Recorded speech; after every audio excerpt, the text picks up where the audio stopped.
Bom dia a todos. Nós vamos começar hoje um bate-papo com o professor titular da USP, o professor Carlos Alberto Davos Maluf, o professor em Direito Civil do departamento, foi chefe do departamento durante bastante tempo. É uma sumidade em Direito. Quem o conhece, e eu tive a honra dele ser meu orientador no doutorado da Universidade de São Paulo, da Faculdade de Direito do Largo São Francisco, conhece o arcabouço jurídico que ele tem e também o grande advogado que ele é. E hoje nós vamos tratar sobre vários temas relacionados ao condomínio edilício. O professor Carlos escreveu N obras, entre elas foi ele quem atualiza o curso do professor Washington de Barros Monteiro. E ele escreveu esse livro também sobre condomínio edilício, que retrata na atualidade os problemas que nós temos em conviver em harmonia numa sociedade tão diferente uma da outra. O senhor poderia falar um pouco desse assunto para nós, professor? Em primeiro lugar, queria agradecer o convite da Ana Paula, que foi minha aluna na pós-graduação na Faculdade de Direito, excelente aluna, eu fui orientadora dela, e aceitei esse convite, e desde logo já queria dizer o seguinte: a questão do condomínio é uma coisa muito antiga, vem desde o direito romano. Os romanos há 2000 anos diziam que o condomínio era uma fonte perene de demandas, era a mãe das rixas, mater richari. Não mudou nada de 2000 anos para cá, porque todo mundo chega a viver 90 anos, difícil é a convivência. Uma senhora de 90 é fácil meu filho chegar aos 90 duro, é conviver com as pessoas. Então o relacionamento é dificílimo, para nos é impossível. De forma que o condomínio nada mais é do que isso. Em 1939, Santiago Dantas, numa obra primorosa no Brasil, sob a égide do Código de 1916, já escreveu a sua obra clássica sobre os conflitos de vizinhança e sua composição, quando pouca gente morava em prédio de apartamento no Brasil. Mas ele já retratava a questão do conflito de vizinhança entre vizinhos. Naquele tempo ninguém tocava bateria até 3 horas da manhã, não havia escola de samba na sua porta, não havia os bares da Vila Madalena, não havia os bares da Vila Olímpia.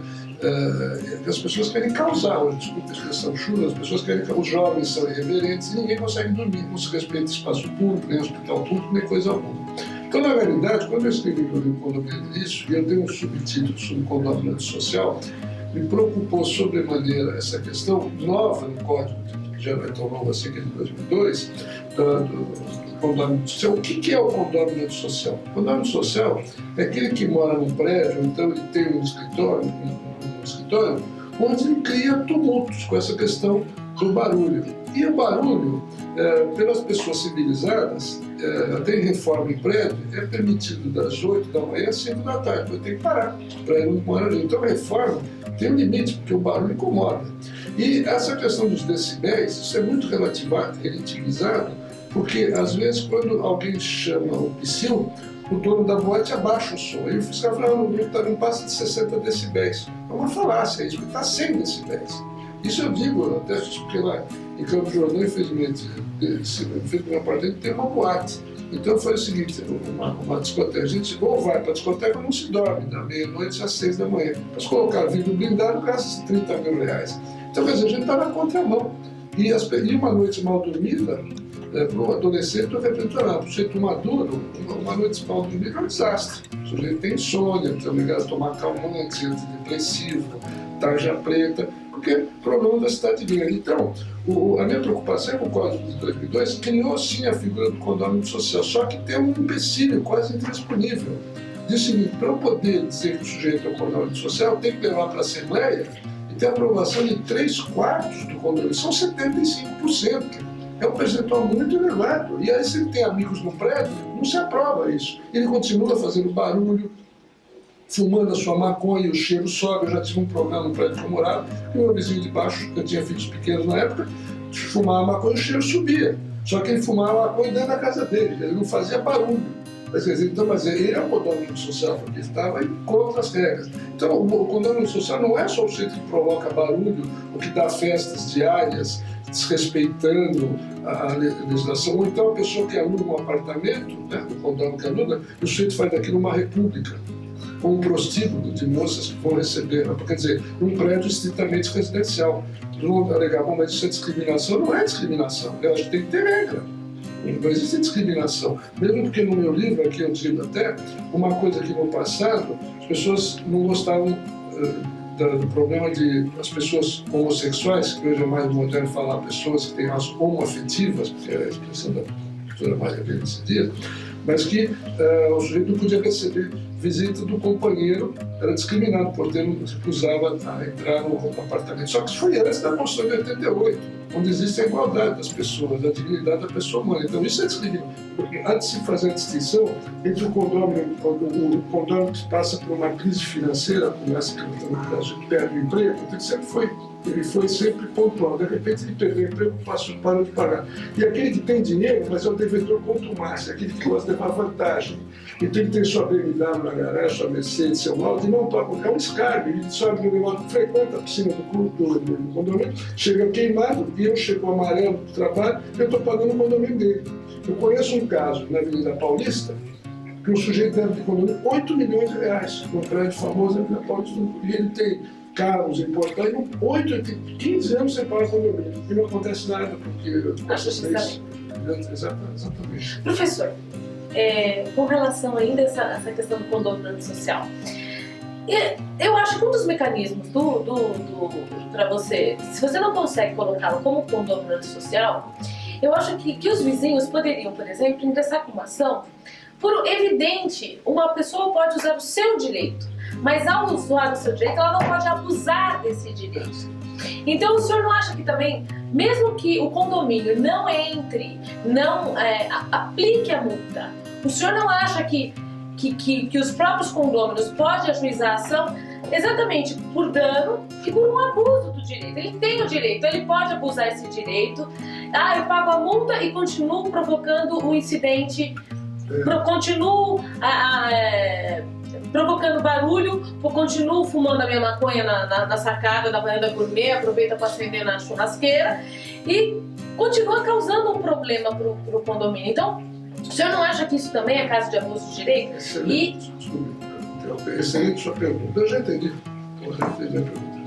Posso responder? Com certeza. Então, excelente sua pergunta. O Código Civil, o de 1916, de 2002, já tem uma regra antiga, que foi repetida pelo legislador, dizendo o seguinte: não constituirá ato ilícito o exercício regular de um direito. Isso era o artigo 160 do Código de 16 e hoje repetido pelo artigo 188, se não me falha agora, do Código de 2002.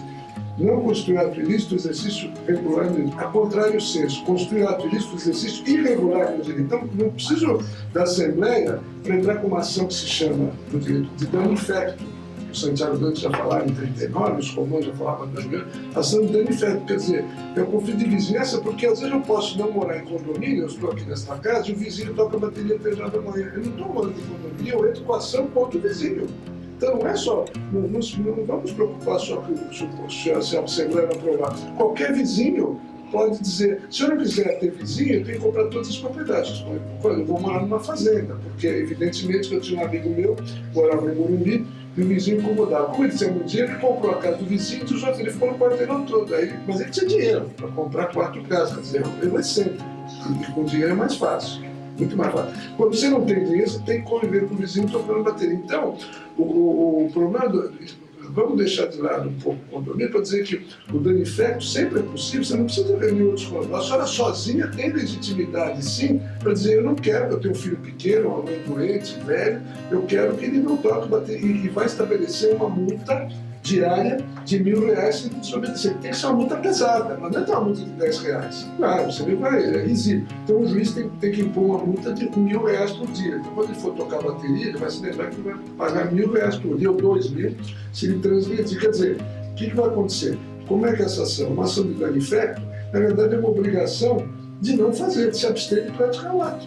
É uma negativa. Você não pode praticar. Se transgredir o preceito combinatório, antigamente chamava-se no Código de Processo de 39, ação combinatória, coisa que no Código de 73 passou a se chamar a obrigação de fazer ou de não fazer, de se abster de praticar o ato. Então, na realidade, Paulo. Na verdade, não tem que se preocupar se a Assembleia vai aprovar. É claro que o condomínio é muito bom, ele vai receber 10 vezes o valor de uma contribuição. Nós temos hoje um fluxo, nós tivemos um fluxo muito grande da saída de São Paulo para o interior.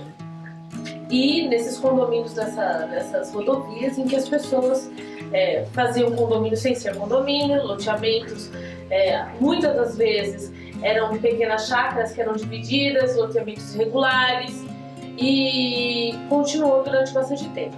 Hoje essas pessoas às vezes nem têm a propriedade consolidada, ou seja, não tem nem matrícula porque não foi desmembrado, nada, ela tem um direito decorrente de um compromisso de compra e venda de uma área, e vem retornar para São Paulo.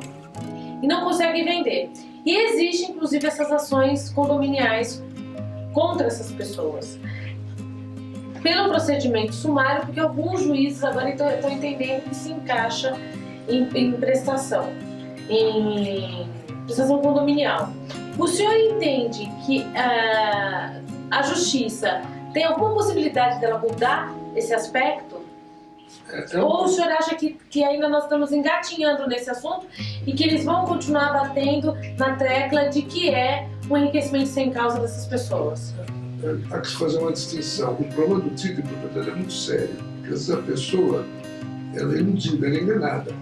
E eu tenho visto decisões, deixar bem claro, tem pessoas que para fugir da aprovação de um loteamento, que requer muito tempo, área institucional, doação de áreas verdes, obrigação de asfaltar as coisas internas, é muito caro. Já aprovou um loteamento pela lei mesmo, 799 de 79, que era de autoria do senador Aldo Ciro Lema, aquela lei 799, que substitui o decreto 58 de 37, de autoria do professor Valdemar Ferreira.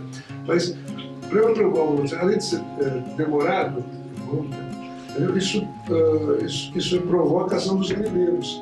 Você pega uma área bruta e lesam os incautos, as pessoas sempre vêm do lote, já que não tem nada aprovado, então tem um IPTU só, toda a área. E dá um documento particular que você não consegue legalizar nunca. O problema fica insolúvel. E com uma agravante ainda. Eu tenho visto decisões do Conselho Superior da Magistratura dizendo que às vezes as pessoas querem pular em loteamento, eles vêm de infrações e não levam para o registro. Então eles estão recusando o registro quando percebem. Veja bem, antes de fazer a distinção. Uma coisa é você receber por herança do seu pai e do seu avô, são vários filhos, vai fracionar a propriedade em 7, 8 partes. Tudo bem, você percebe-se que houve uma partilha e registra uma fração. Eu tenho um terço daquela por quarto. Outra coisa, você percebe logo que alguém vende para terceiro, não tem nada a ver com ele, e vende aquilo 10, 12 vezes. Começa a vender fração dela para burlar ele do loteamento. Aí está havendo recusa dos oficiais registradores de registrar e fica um problema insolúvel. Porque, afinal, é proibido, existem até provimentos da Corregedoria de São Paulo vedando os oficiais registradores de registrarem frações idênticas que está evidente que o sujeito quer fugir da lei do loteamento e fica insolúvel. Então eu compro e pago mal, e quem paga mal pelo direito civil paga 2 vezes. Eu fico sem registrar, já paguei, o sujeito se recusa a devolver e eu não consigo vender para ninguém. É um problema seríssimo esse, porque eu paguei mal, e aí o sujeito já não está mais nem aí, e cria um problema insolúvel. E aí eu fico numa situação, ele quer comprar condomínio e eu não consigo vender a propriedade. Então é sério sim, por isso que a pessoa, antes de comprar, deve examinar, consulta o advogado, se você quer fazer economia, não quer contratar um advogado ou consultar um especialista, tem que se precisar de direito imobiliário, porque o direito registrado tem essas nuances, tem que cumprir os princípios registrados. Quais são os principais? Publicidade, especificidade e continuidade. Se quebrar a continuidade, não registra, pela lei 6.015 de 73. Quer dizer, pessoas esquecem os princípios do direito registrado, quer dizer, publicidade do ato, especificidade, continuidade e legalidade, e outros princípios, mas os principais são esses. Eu agradeço o professor por estar aqui conosco nesse bate-papo. Professor, é sempre um prazer conversar com o senhor. O senhor tem um arcabouço jurídico imenso e o senhor tem um bom dia conosco. Muito obrigado, eu queria agradecer a Paula, a oportunidade, a todos vocês. Uma boa